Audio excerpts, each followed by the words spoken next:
this is teddygaming and welcome back to another preview video. Because in today's one, we're going to be looking at the IW Teenage Turtles issue 124, which comes out tomorrow. But if you're a bit, if you don't want to wait for a cheaper option and want to stick around to support this guy, then I'd recommend coming back on Thursday, as we'll be reading this issue from page to page in all its glory. And if you don't want to stick around for a bit longer, I'll say recommend come around on Friday, as when we're going to be looking at or might be Friday, might be a different day, just depending when it is. But we're going to be discussing it as well, so make sure to stay tuned. And yeah, so we'll be looking at all the covers, we'll be looking at the preview pages as well as the description for it. And yeah, so let's actually get on with it. So if I could just share my screen here. So yeah, so we'll quickly look at the whole description thing in just a minute because it's not exactly that important as of right now. But again, we'll be looking at the covers in a minute, so don't be too alarmed if we quickly skip over this one. This is sort of like a little image that will begin later on in the issue, which I'm really interested to see how it all plays out. And yeah, so here we start off with the Turtles all looking out for the Weasels after last issue where Hob took them at the end of the issue for his phase 2 of the plan. And yeah, it's quite interesting as you see all the turtles without their bandanas, which I will admit is annoying because you can't exactly tell who is who. It's cool to see April and Casey there looking for them. And Pexaful was probably most distraught about it all because she's probably like more the most mother figure character to them. And I do find it very interesting that Raphael has his whole issue 101 story arc costume back, which I find it very interesting. I do really like this whole look for him, and when he gets this whole new sort of, I know, like interesting take on this story and like the consequences of it, because it's just going to show like how big of a threat this is. It's cool to see Lisa in her little get up and all that. We then go on to see the Turtles go out, hand out, or show off the Mutant Town people, see if they've seen any of the Weasels. And so far, they've not. And then I think it gets a bit cold, so they decide to go in. And then we get Jenica just looking out, thinking about them. Vanity comes in, gives her a drink. Yeah. And then this is probably where it gets the most confusing with all the characters because we see Sheena here, but then she's never to be seen here. And then it's just, yeah. I mean, it's really cool to see this whole new aspect of it all, of the dojo as well as this like Christmas all theme and all that. And it's very cool to see Clunk and Pepperoni just in the background there. Very cute. Um, and yeah, so Alapex leaves to go off to find the Weasels, which I must admit, they are taking a real like going about this is like this is like a like they really need to find them, which I do like that. Then in this bit, we see Raphael thinking about it with I think Mace Splinter, and I'm not too sure who this other guy could be. Yeah, that's quite interesting to see. Now, does he online, I think used the Tenderloins forums for like saying that I was wondering why we waste all the time on the Weasels and that not good characters.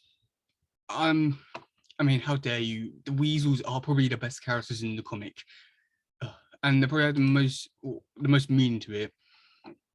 And yeah, so the description for this comic goes as follows. The tmnt and the Mission Town neighbours celebrate the holidays. No one is enjoying the times. Before the tales feel the absence of Master Splinter, tensions are rising in the neighbourhood, and a new threat is emerging. Can the tales find their way back to the spirit of the season before disaster strikes? So yeah, this whole description gets me really interested to what it could be. Now, this new emerging threat, I probably would guess is probably um the punk frogs because they're coming next in the story arc sort of thing in issue 125. And yeah, It also quite interesting to see that the person who done the cover art for this comic, it's also done it for the issue, which is quite cool to see. Yeah, done by Ken Gehring, and yeah. So the story is written by Sophie Campbell. The artwork is done by Joey Najima, and the alternative covers done by Karen Neeson and so on.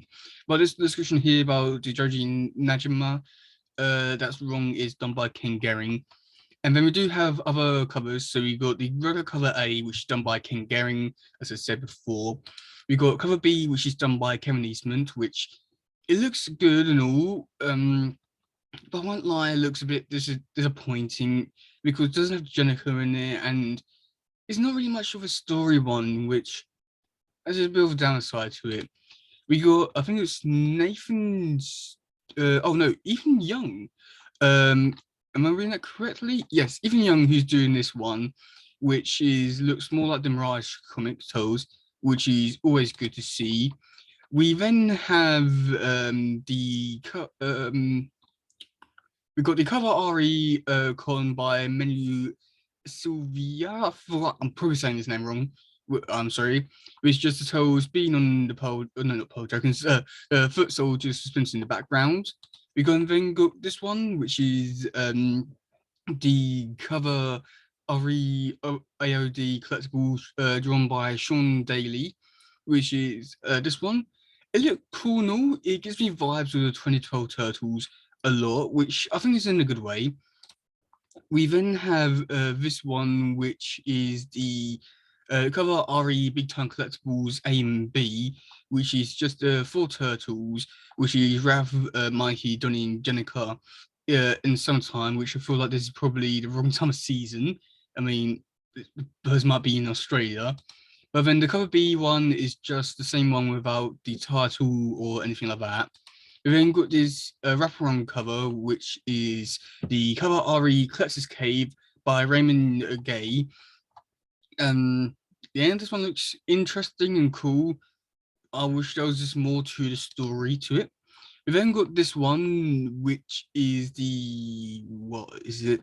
It is the cover RE Gotham City Limits A and B, done by Tyler Kirkman, which is the inspiration or a parody one, or not parody, but like inspiration from the 1990 movie. Well, instead of the 4 turtles, we've got Mona Lisa, Alapex, Lita, and Raphael. I thought this is a cool cover and all. However, I feel like you could have put in Jenica or Sally to make it like an all-female one. And this one is just the same, but without the title. Yeah. Then got this one, which is the cover RE, oh no, cover Jack A, which is done by Matthew Weldon, which I don't know, this one looks really weird to me, really weird.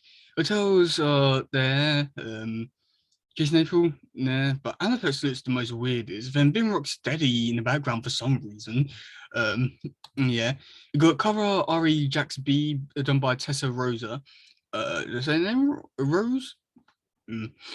So I said your name wrong. Which is this one, which is just the 4 turtles celebrating Christmas. Yeah, I've got nothing to say much more than that.